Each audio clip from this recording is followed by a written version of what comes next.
acompañarnos a la predicación de la palabra de Dios. La única que puede realmente cambiar, transformarnos completamente es la palabra de Dios. Vamos a orar en esta mañana y pedir la bendición de Dios en la exposición de su palabra. Te damos gracias, Dios, por una oportunidad más que tenemos en esta mañana de escuchar tu palabra. Te rogamos, Dios, que seamos alimentados, edificados y retados por tu palabra en esta mañana.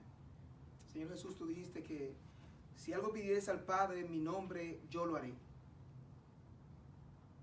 Señor, estamos pidiendo por la predicación de tu palabra en esta mañana que ella tenga impacto en nuestros corazones y que se renueve un deseo en nosotros de querer conocerte más a través de tu palabra, que no haya nada más que sea tan fascinante para nosotros como estudiar tu palabra para conocerte más. Ese es mi deseo para mis hermanos de esta mañana. Ese es mi deseo para mí también, que podamos realmente amar tu palabra y desearla como miel. ¿Harás eso por nosotros en esta mañana, Señor? Es tu promesa. Te lo ruego en el nombre de Cristo. Amén.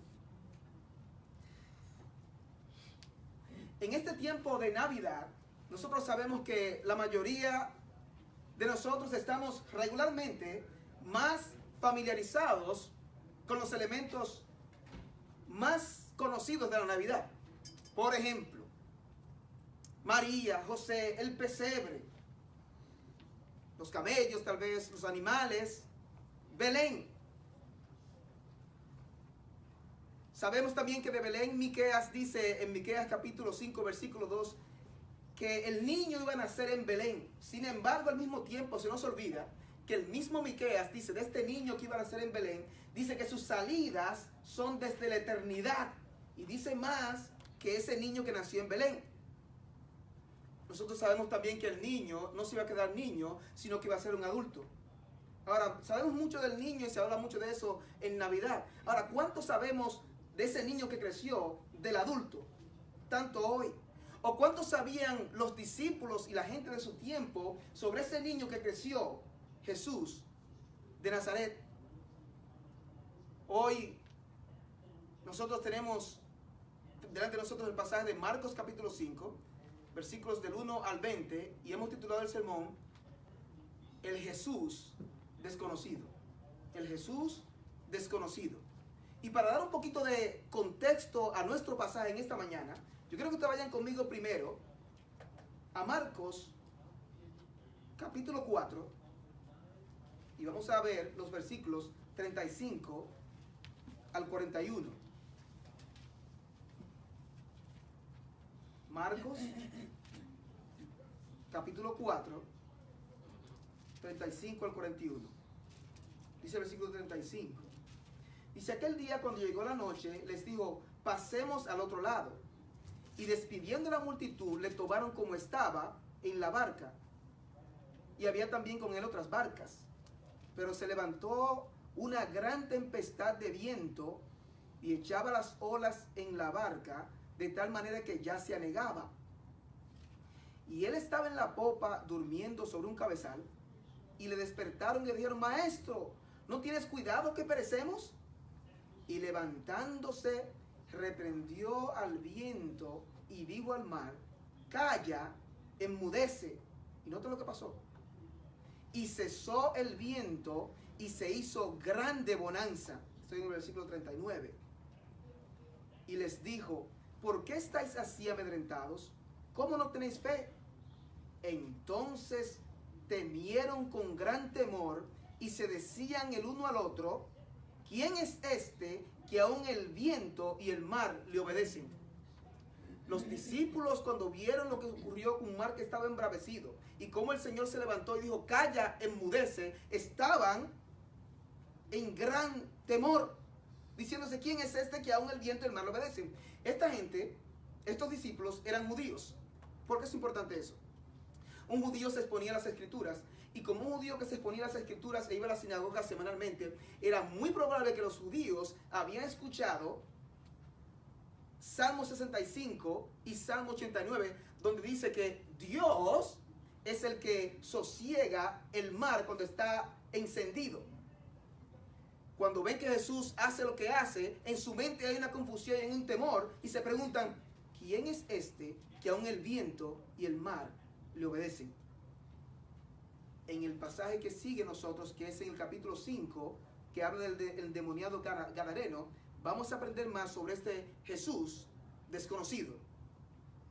Nosotros en esta mañana vamos a tener 4 aspectos de este Jesús desconocido. 4 aspectos de Jesús desconocido. Primero, nosotros vamos a ver Jesús, el que atormenta. Jesús, el que gobierna. Jesús, el rechazado. Jesús, el adorado.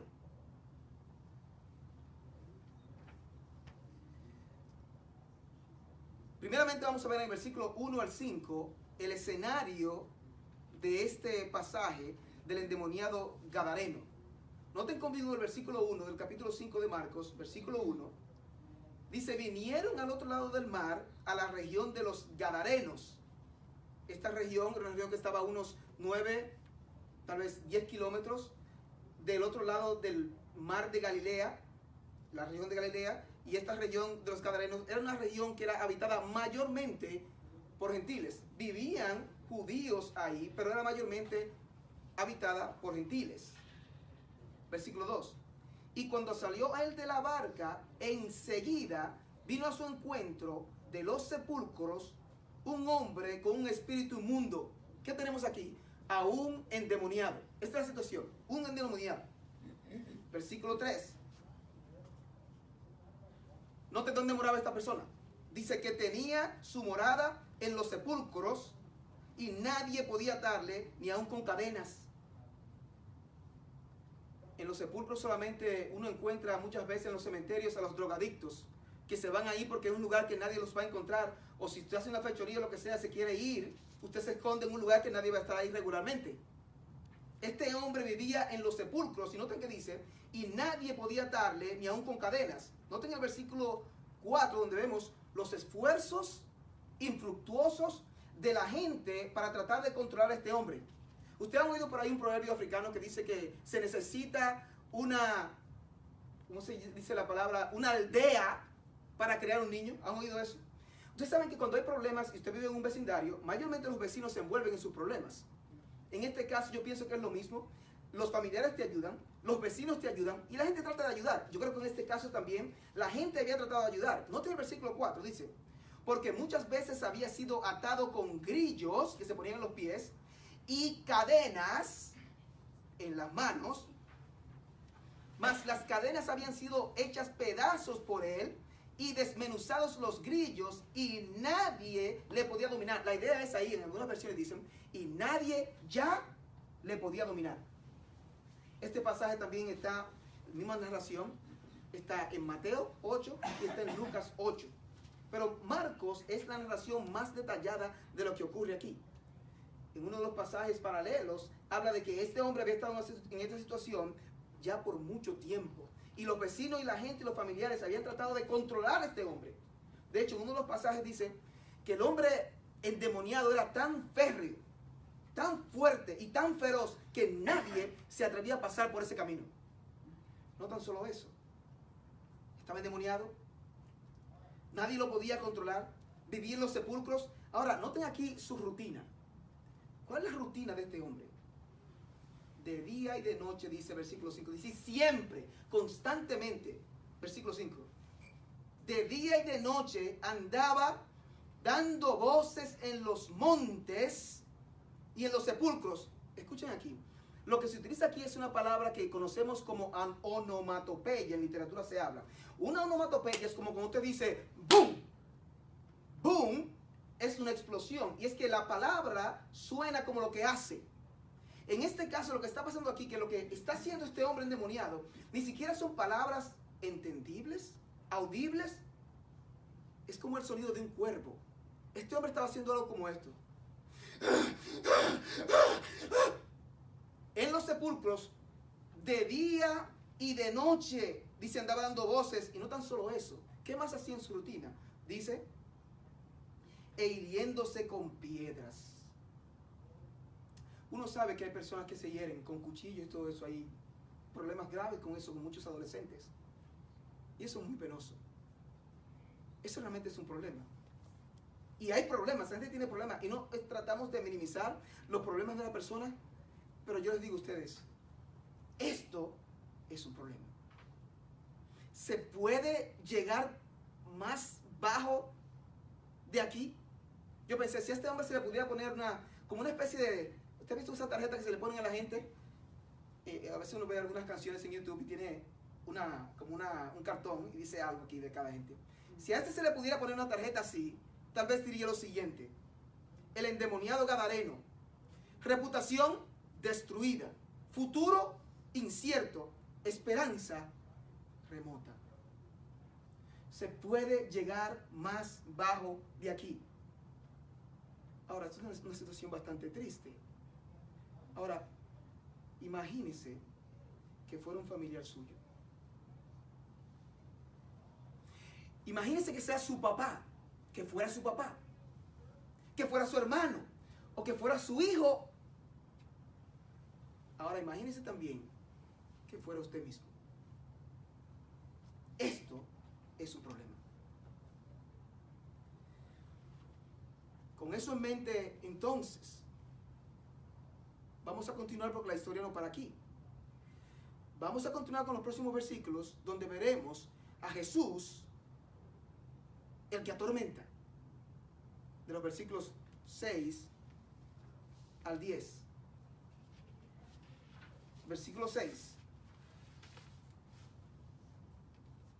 Cuando vio pues a Jesús de lejos, corrió y se arrodilló ante él. Este hombre endemoniado, al ver a Jesús, dice, de lejos, corrió y se arrodilló ante él. La idea es poner como la cabeza y la frente en la tierra, en el suelo, en reverencia, en sometimiento. Noten el versículo 7, dice, y clamando a gran voz, dijo, ¿qué tienes conmigo, Jesús, Hijo del Dios Altísimo? Te conjuro por Dios que no me atormentes. Mire, cuando yo estaba creciendo, yo, antes de ser cristiano, iba a fiestas de prillé, se llama eso. Son fiestas de montadera, donde había gente endemoniada. Y eso es feísimo, eso es terrible. Usted veía cosas increíbles ahí. Tú dices, ¿cómo una persona puede? Estaban endemoniados, estaban poseídos. Eso es bien feo. Usted no invente con eso. Ahora, note aquí, dice el versículo 7. Dice que clamando a gran voz dijo, ¿qué tienes conmigo? Quiere decir, ¿qué tenemos nosotros en común? Es una especie de protesta que está haciendo aquí. El reino tuyo y el dominio tuyo y el mío no son iguales. ¿Qué tenemos nosotros en común? Por supuesto que tiene que ver la luz con las tinieblas, dice otro pasaje por ahí. Nada en común. Ahora, eso es una especie de protesta que hay aquí. Noten aquí, dice, Jesús, Hijo del Dios Altísimo. ¿Saben qué se preguntaban los discípulos en los versículos anteriores que leímos? ¿Quién es este que aún el viento y el mar le obedecen? Es extraño, pero miren dónde viene la respuesta, una fuente bastante extraña, de un endemoniado. Yo me pregunto, ¿qué sabe este endemoniado o estos espíritus acerca de Jesús que tú y yo no sabemos? Noten que dice, Jesús, Hijo del Dios Altísimo. Encontré interesante un dato que dice que esto que está haciendo aquí el demonio no es porque lo está adorando. En ese tiempo había una superstición de que si tú sabías el nombre completo y exacto de una persona, especialmente en este contexto espiritual, si tú sabías el nombre de una persona y aún lo pronunciabas, tú podías dominar a la persona. Por eso está diciendo aquí, no era muy largo, Jesús, Hijo del Dios Altísimo. El término Hijo del Dios Altísimo se utilizaba no tan solo por los judíos, sino por los gentiles. Y aún los gentiles sabían que el Hijo del Dios Altísimo aquí, cuando tú hablas del Dios Altísimo, tú estás hablando del Dios de la Biblia, del Dios de los hebreos, y ellos entendían, no hay otro Dios mayor que ese. Recuerden que Dios se hizo fama cuando abrió el mar rojo y se extendió la fama de él. El demonio está reconociendo aquí quién es Jesús. Noten aquí que dice, te conjuro, esa palabra quiere decir te imploro, te ruego, por Dios, que no me atormentes. ¿Cómo? Un demonio rogándole a Jesús que no lo que. A mí me gusta que Jonathan refirió así a ese Jesús que nos pintan a nosotros. Y yo dije, pero yo puedo decir lo que yo pensaba decir. No estaba seguro, pero ahora lo puedo decir. ¿Usted ha visto a ese Jesús en las fotografías? No sé si de este lado o de este lado, pero mire,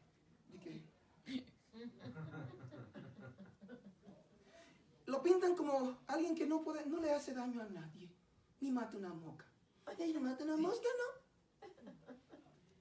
Cuando tenemos esa imagen de Jesús solamente, y Él es bondadoso y Él es tierno, y cuando ves un bebé de 6 meses que uno se lo quiere comer, uno debe recordarle la ternura y la bondad de Dios, es verdad, pero cuidado, como olvidar que este mismo Jesús es el que tiene en Apocalipsis una ropa teñida en sangre, y Él es el que pisa el lagar del vino de la ira de Dios, y la sangre sube así, y sus ojos son como llama de fuego. Y que en su muslo hay un nombre escrito y en su ropa dice Rey de Reyes y Señor de Señores. No solamente Cristo y el bebé, que solamente el bebé para siempre. No. Miren aquí. Dice, te conjuro por Dios que no me atormentes. Tormento se puede entender como tortura. Los que hemos vivido en países donde ha habido dictadores sabemos las cosas terribles que pasaron los que se oponían a los dictadores. Los torturaban.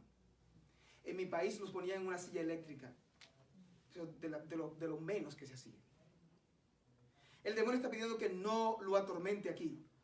Importante recordar que en 2 de Pedro, capítulo 2, verso 4, habla de que los demonios que pecaron, y eso se refiere lo más probable a Génesis capítulo 6, fueron echados en prisiones de oscuridad, en prisiones eternas, esperando el juicio. Estos demonios, o este demonio está aquí implorando, no me mandes ahí. Otros dicen, si salgo de este hombre, entonces, ¿dónde iría? ¿Cómo hago mi operación para seguir haciendo daño? Está pidiendo, no me atormentes. Y con esto yo les recuerdo a ustedes que no son solo a los demonios. Jesús es el juez, no tan solo de los demonios, sino de los seres humanos. Juan capítulo 5, versículo 22 dice que el Padre a nadie juzga, sino que todo el juicio ha dado al Hijo. Todo el juicio ha dado al Hijo. Hay una error en parte que cuando uno dice, por ejemplo, cuando la gente se pierda, los que se pierden, van a ser separados de Dios. Eso es una media verdad. ¿Por qué? Si Dios es omnipresente, Dios está absolutamente ¿dónde? En todas partes. Ahora es complejo explicar esto, no sabemos cómo, pero las personas que se pierdan no van a estar absolutamente y totalmente separadas de Dios. Sí, van a estar separadas de Dios, de todos los beneficios de Dios, porque no va a haber ni siquiera una gota de misericordia. Cuando recordamos el caso de la narración de Lázaro y el rico, él quería una gota de agua para refrescar su lengua. Ni eso se le concedió.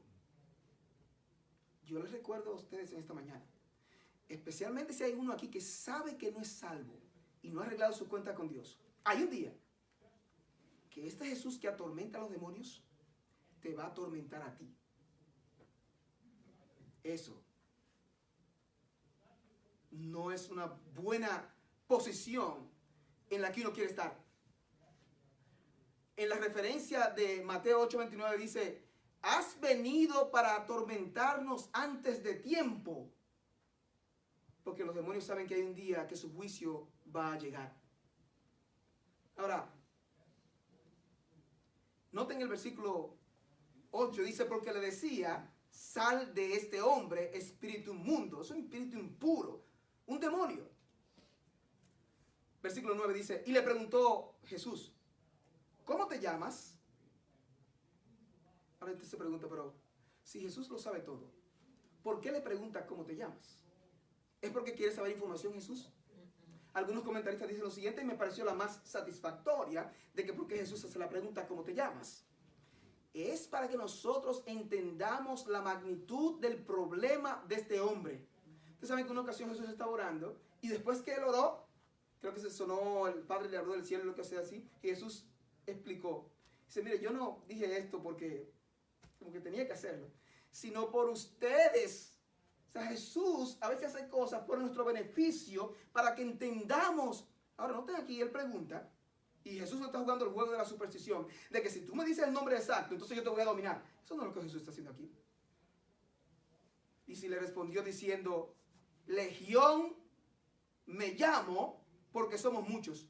Una legión era una compañía, un conjunto de soldados romanos que estaba conformado por lo menos 6.000 soldados. Y los romanos utilizaban esta compañía de soldados bien organizada para atacar a los países y las regiones donde ellos iban para seguir aumentando el reino de los romanos. A veces una legión romana estaba formada por unos 6.100 hombres de a pie y otros algo 700 más o menos jinetes también. Y era una compañía de soldados bien organizada. Cuando este hombre endemoniado dice que Legión me llamo, posiblemente lo que está diciendo, somos muchos, estamos unidos, estamos organizados y estamos listos para pelear, tratando de intimidar al Señor. Legión me llamo porque somos muchos. Versículo 10 dice, y les rogaba mucho que no los enviase fuera de aquella región. Algunos piensan que en esa región había muchos personas que no conocían a Dios, ni siquiera la palabra de Dios, muchos gentiles, muchos paganos, y era más fácil para los demonios operar ahí. Eso es lo que entienden algunos. Pero no solamente Jesús es el Jesús que atormenta, sino que vemos también en los próximos versículos también que este es Jesús el que gobierna. Particularmente aquí, Jesús el que gobierna a los demonios. Jesús el que gobierna a los demonios. Noten conmigo en el versículo 11, dice, estaba allí cerca del monte un gran hato de cerdos paciendo, y le rogaron todos los demonios diciendo, envíanos a los cerdos para que entremos en ellos. Esto era una manada de cerdos que estaba comiendo. Noten el versículo 12, y les rogaron todos los demonios diciendo, envíanos a los cerdos para que entremos en ellos. Jesús es el que gobierna aún a los demonios. Por eso era que Martín Lutero decía que aún el diablo es el diablo de Dios. ¿En qué sentido? Aunque haya mal y aunque haya malignos, aunque haya demonios, Dios tiene que conceder permiso aún a los demonios, aún a Satanás, para hacer cualquier cosa. ¿Cómo debe afectarnos eso a nosotros? Debería darnos confianza. De que nada puede pasarme a mí. No hay fuerza, no hay arma, como dice un versículo por ahí. Ningún arma prosperará contra ti. ¿Ustedes recuerdan a Job? La destrucción de todas las propiedades de Job. Job capítulo 1. Y luego entonces la destrucción de su salud, que estaba enfermo desde la cabeza hasta la planta de los pies. Pero en cada caso, cuando Satanás pidió hacer esas cosas, ¿qué tuvo que ocurrir? Dios tuvo que dar el permiso. Eso debe consolarnos a nosotros y darnos seguridad de que nada puede pasarnos a menos que sea primero filtrado por la mano de Dios. Y eso es bueno. Eso nos debe dar esperanza.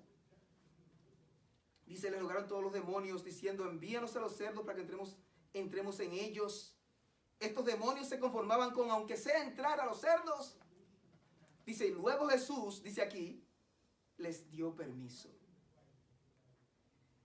Y saliendo aquellos espíritus inmundos, entraron en los cerdos, los cuales eran como 2,000. Y el hato se precipitó en el mar por un despeñadero, y en el mar se ahogaron. Ustedes pueden pensar, ¿por qué Jesús les dio permiso? Y no los destruyó inmediatamente y los mandó al abismo. Los demonios posiblemente tenían un plan con entrar a los cerdos. Pero Jesús tenía otro plan también con ellos. Los que ellos no pensaban que ni siquiera los cerdos se sienten cómodos con los demonios. Ni siquiera los cerdos. Dice, Jesús le dio permiso y saliendo aquellos espíritus inmundos entraron en los cerdos, los cuales eran como ¿cuánto? 2000, muchos cerdos. Y el hato se precipitó en el mar por un despeñadero y en el mar se ahogaron.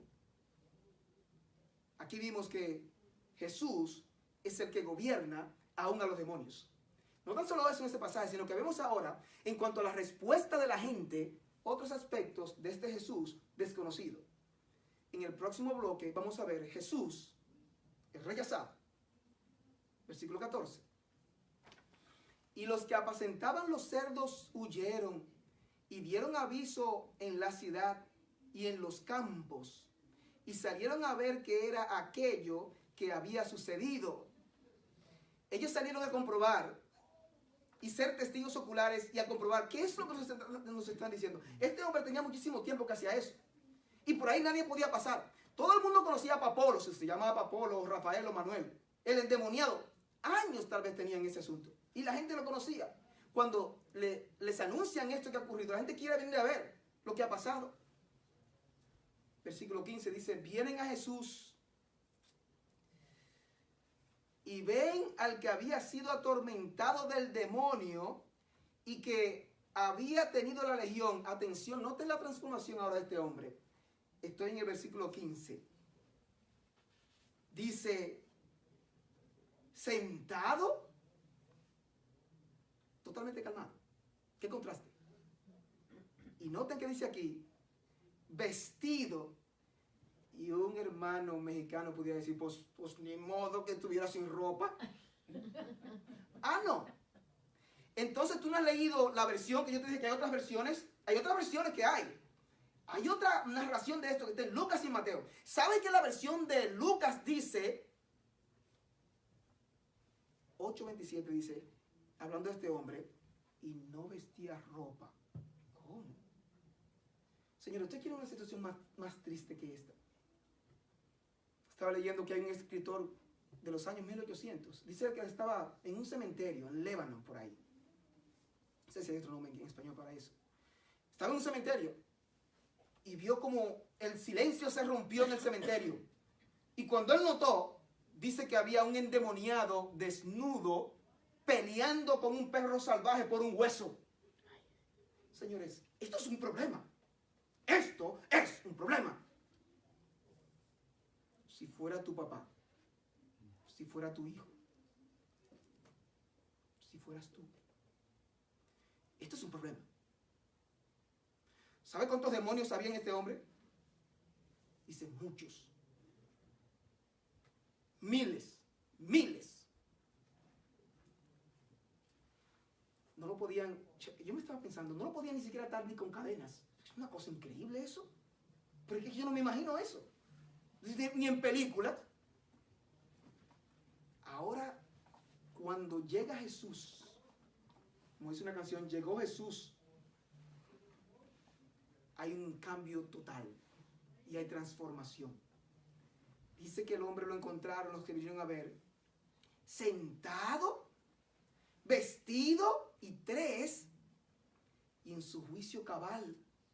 Un hombre que no tenía control, que andaba dando voces por ahí como loco. Un hombre pero ni los drogadictos, yo creo, se dan con piedras y se hacen daño así. Pero eso no es una cosa increíble eso. Es que no tenía control. Es que él lo controlaba los demonios y se daba con piedras, se magullaba y todo eso así. Triste totalmente eso. Esto no es vida. Se puede llegar más bajo. Pero cuando llega Jesús, viene el cambio. Sentado, vestido y en su juicio cabal. Ahí tranquilo. En otras versiones dice que estaba sentado, no solamente sentado, dice sentado a los pies de Jesús. Qué lindo eso. Dice, y tuvieron miedo. ¿Tuvieron miedo? Y les contaron los que lo habían visto cómo le había acontecido al que había tenido el demonio y lo de los cerdos. Ahora, ¿por qué esta gente tiene miedo? ¿Tiene miedo de que había sido limpiado ahora de los demonios? ¿O tienen miedo de Jesús? Esta gente que estaba con los cerdos eran los que cuidaban a los cerdos. Ellos van y dan reporte, probablemente a los dueños de los cerdos, que tenían el negocio de los cerdos, que lo más probable era un negocio ilegal, en esa región. Y es extraño también porque si eran judíos, los pocos que vivían ahí, y estaban criando cerdos, ellos no debían estar en eso porque Dios les prohibía primero comer cerdo. Y luego también si tocaban a un cerdo muerto, estaban inmundos. Y para ellos era muy importante mantenerse puros para vivir la vida de comunión, de la adoración del templo y todo eso. Así que un judío, a menos que fuera un judío apóstata y bien indiferente a la palabra de Dios, no debía estar en este negocio.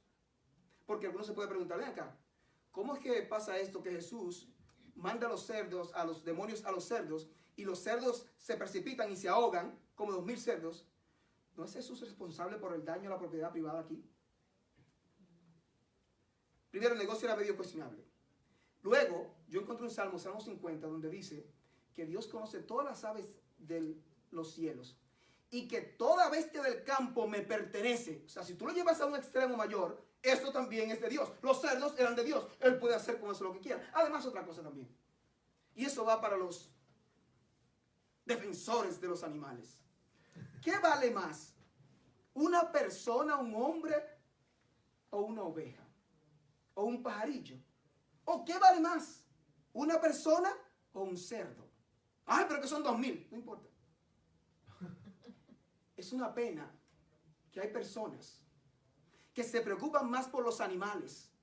Y hay perros y hay mascotas en que se gasta más dinero que lo que se gasta en un niño. Y no hay problema con tener una mascota. Y no hay problema con tener un buen perrito y cuidarlo bien. La Biblia no nos manda a nosotros a ser crueles con los animales. En ninguna manera. Lo condena. Pero una cosa es cuidar a los animales y otra cosa es tener los animales por encima de los seres humanos. Usted no ha oído a esa gente que van a los restaurantes, dice que a sacar langostas. ¿Por qué se? Por ven acá. Así está el extremo del mundo, loco. Esta gente tienen temor. Le cuentan a los demás lo que había pasado. Ellos vienen y ven. Dice, les contaron lo que habían visto, versículo 16. Cómo le había acontecido al que había tenido el demonio y lo de los cerdos. Ahora, noten aquí. Usted esperaría que esta gente diga, wow, pero a ti es que te queremos en esta área. Este hombre lo conocemos por muchos años y mira la situación terrible que tenía. Por favor, ¿te puedes quedar aquí unos días como pidieron la gente de Samaria? No. Miren el versículo 17. Dice, comenzaron a rogarle, atención, la palabra rogar de nuevo. Comenzaron a rogarle que se fuera de sus contornos. A Jesús. Lo lindo que en los pasajes paralelos, según los pasajes paralelos, dice que Jesús se volvió. O sea, le piden a Jesús que se vaya. ¿Sabe qué hace Jesús? No, ¿quién? Sácame. No, Jesús no hace eso. Que se vaya a sus contornos. ¿Qué hace Jesús? Se va. Se va. ¿Tú sabes lo que esta gente también estaba cuidando? Y tenía temor. Si esta gente tenía un negocio ilegal, este que viene ya nos ha destruido 2000 cerdos. ¿Qué más va a trastornar de mi vida? Implicación para nosotros. Tú sabes que hay gente que cuando sabe las implicaciones de ser cristiano y lo piensa bien, dice, si eso es así, yo no voy a ser evangélico. Nunca olvido el caso de una señora que estaba cogiendo estudios bíblicos. Y cuando le dijeron que tenía que arrepentirse y dejar al marido que ella tenía, que no era su marido, porque ella vivía con un hombre casado también, cuando le explicaron eso, dejó los estudios bíblicos. ¿Hay alguno esta mañana así que dice, si las demandas del cristianismo y de Jesús son así, yo no quiero eso entonces? Jesús, aléjate de mi vida, de mis contornos. Yo no quiero eso para mí. Tristemente, este Jesús, aunque es tan grande y aunque hace estos milagros, si también es el Jesús, es rechazado. Pero la historia no se queda ahí tampoco. La historia no se queda ahí también. Porque en el próximo bloque de los versículos 18 al 20, vemos a otro Jesús. Jesús, el adorado. Jesús, el adorado. Y alguno dirá, pero ¿dónde dice la palabra adoración ahí? Está de manera implícita el punto de Jesús, el adorado. Primeramente, Vean el versículo conmigo 18, dice, al entrar Jesús en la barca, el que había estado endemoniado, de nuevo la palabra le rogaba que le dejase estar con él. Si hay una palabra que es el común denominador de estos versículos, es la palabra rogar o implorar. Ustedes van a notar que hay dos peticiones iniciales, la petición de los demonios, la petición de la gente de Gadara. Las dos primeras peticiones son concedidas. La petición de los demonios es concedida para su destrucción. La petición de los de Gadara es concedida para su perdición. Ahora, noten, usted esperaría que esta petición va a ser concedida. Sin embargo, dice aquí, le rogaba, el que estaba endemoniado, que quería estar con él. Algunos dicen, bueno, él quería estar con él posiblemente porque tenía temor de que los demonios tal vez volvieran a él. Son conjeturas, la Biblia no dice. Otros dicen, quería estar con Jesús, especialmente a sus pies, en un sentido de respuesta y agradecimiento a la bondad de Jesús con él. Y tiene sentido. Cuando uno considera lo que Jesús ha hecho con nosotros, ¿es esa también nuestra actitud? De querer estar con él a sus pies y no quererse despegar de ahí, y estar dispuesto a recibir cualquier instrucción de él. Y él dice, le ruega que quiere estar con él. Dice, más, versículo 19. Jesús no se lo permitió. Pero ven acá, pero esto es una buena petición. ¿Qué quiere estar con Jesús? La Biblia tiene como sus... Qué raro esto. Pero Jesús tenía otros planes.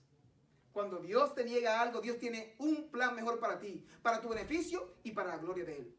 Versículo 19. Dice, mas Jesús no se lo permitió, sino que le dijo, vete a tu casa, a los tuyos, y cuéntales cuán grandes cosas el Señor ha hecho contigo y cómo ha tenido misericordia de ti. Atención, que decimos aquí que este bloque es Jesús el adorado, pero no hemos explicado cómo Jesús es el adorado. En primer lugar, es adorado por este hombre que quiere obedecerlo, y de hecho lo hace, vamos a ver en el versículo 20 también, y quiere estar con él. En ese sentido es adorado. En un sentido más indirecto, noten que dice aquí, vete a tu casa, a los tuyos, y cuéntales cuán grandes cosas el Señor, este es el Señor, traducción de Jehová, ha hecho contigo y cómo ha tenido misericordia de ti. Ahora noten el versículo 20. Y se fue y comenzó a publicar en Decápolis, son 10 ciudades, cuán grandes cosas había hecho, ¿quién? Jesús con él. ¿No le dijo Cristo que dijera las cosas que el Señor en el versículo 19 había hecho con él? Ahora cambia aquí y dice, ¿cuán grandes cosas se había hecho quién? Jesús con él. ¿Hay un error aquí? ¿O nos está dando algo indirecto de quién es Jesús realmente? Cuando uno lee uno de los recuentos, creo que el de Mateo o el de Lucas, uno encuentra que este versículo dice aquí, cuéntales cuán grandes cosas ha hecho Dios contigo. Entonces de manera indirecta está diciendo que Jesús es ¿quién? Es Dios. Y si Él es Dios, Él debe ser adorado. Jesús, el adorado. Y para concluir, como el versículo 20 dice, y se fue y comenzó a publicar en Decápolis cuán grandes cosas había hecho Jesús con él. Y dice aquí, cuando la gente escuchó, en la región donde fue a proclamar, en su familia, sus amigos, dice, y todos se maravillaban. Es posible que yo vea milagros y obra de Dios en otros y en mi vida, y hasta pueda ser que yo me maraville y se queda ahí. ¿Cuánta gente ha recibido el favor de Dios y se queda ahí? O lo ha visto en su familia y se queda ahí también. Aún hay personas que saben las palabras correctas. Tú hablas con personas, ahorita también Jonathan decía eso, y habla gente que habla de papá Dios, y el que está allá arriba, yo tengo un amigo que habla así, y se saben todo el lenguaje, el lingo de los evangélicos y todo eso. Pero me recuerda lo que dice el pasaje ese, cuando Jesús lo citó de Isaías. Dice, este pueblo con sus labios me honra, pero su corazón está lejos de mí.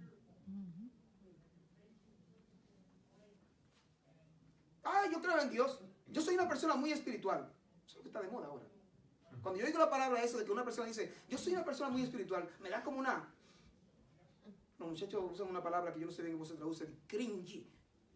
No sé, como que me da como unos teriquillos y una cosa. Yo sé que hay gente que no me va a entender bien lo que estoy tratando de decir por el asunto de las culturas, que a veces yo digo palabras y la gente no me entiende. ¿Qué fue lo que dijo? Porque yo soy mexicano o yo soy ecuatoriano. ¿Qué fue lo que dijo? Pero me da como unos escalofríos y una cosa. Yo soy una persona espiritual. ¿Y qué? ¿Qué quiere decir eso? Eso de ser una persona espiritual es un asunto general. De que tú eres una persona que simpatizas con los evangélicos. Y si tú tienes que venir 2 veces al año a una iglesia, tú vienes, tú no tienes problema con eso. Pero sin embargo, tu corazón está lejos de Dios. Tú no quieres saber de Dios realmente. Tú lo que estás cumpliendo con tu tía, o con tu primo, o con tu hermana que te invita para que no se ponga guapo. Yo voy en Semana Santa y voy en diciembre. Y ya cumplí. Pero tú no quieres saber de Dios. Mucho menos que se meta en tu vida. Aún los demonios que aún pronuncian el nombre de Jesús y saben el nombre correcto de Dios. ¿Qué dice Santiago? Esa gente que dice, yo creo en Dios. Oh, yo creo en Dios. La gente más difícil de predicarle son la gente que se conocen el evangelio y se lo saben aquí en la cabeza. Pues yo creo eso. ¿Y tú crees de esto? Oh, yo creo en eso. Pero la Biblia en Santiago dice, oh, ¿tú crees que Dios es uno? La cosa más ortodoxa que tú puedes creer que Dios es uno, el único Dios. Eso está bien. Dice Santiago 2:19, creo. Pero también los demonios creen y son mejores que tú. ¿Por qué? Los demonios son mejores que tú. Porque los demonios creen y tiemblan. Tú dices que crees y tú ni siquiera tiemblas. ¿Sabes que hay gente que son peores que los demonios? Dicen que creen. Y por eso Jesús les dice a ellos, ¿por qué me llamáis Señor, Señor y no haces lo que yo digo? Señor, y tú vives como te da la gana. Y tu palabra, la palabra de él se predica y te entra por un oído y sale por el mismo porque, no sé, no, tal vez rebota. Esa es la palabra que estoy buscando. Ese es un grupo de personas. Al escuchar las maravillas de este Jesús, que es más que aquel niñito, le entra por aquí y les rebota. No les importa. Aunque Dios ha hecho muchísimas maravillas en su vida, en la de su familia, no les importa. Su corazón está endurecido y aún la paciencia de Dios que debe guiarlo al arrepentimiento romanos no los afecta, porque la paciencia de Dios debe moverte al arrepentimiento, dice, pero por tu corazón no arrepentido. Atención, a los que escuchan la palabra semana tras semana y no obedecen, Dios te dice, por tu corazón no arrepentido, acumulas para ti ira para el día de la ira. No quieres estar ahí. Hay otro grupo de personas que son diferentes. Ellos son como aquella tierra buena, de la semilla del sembrador, la parábola. ¿Cuántos tipos de terrenos? Y ahí la tierra es buena, y la semilla crece y da fruto a 30, 60 y a 100 por uno.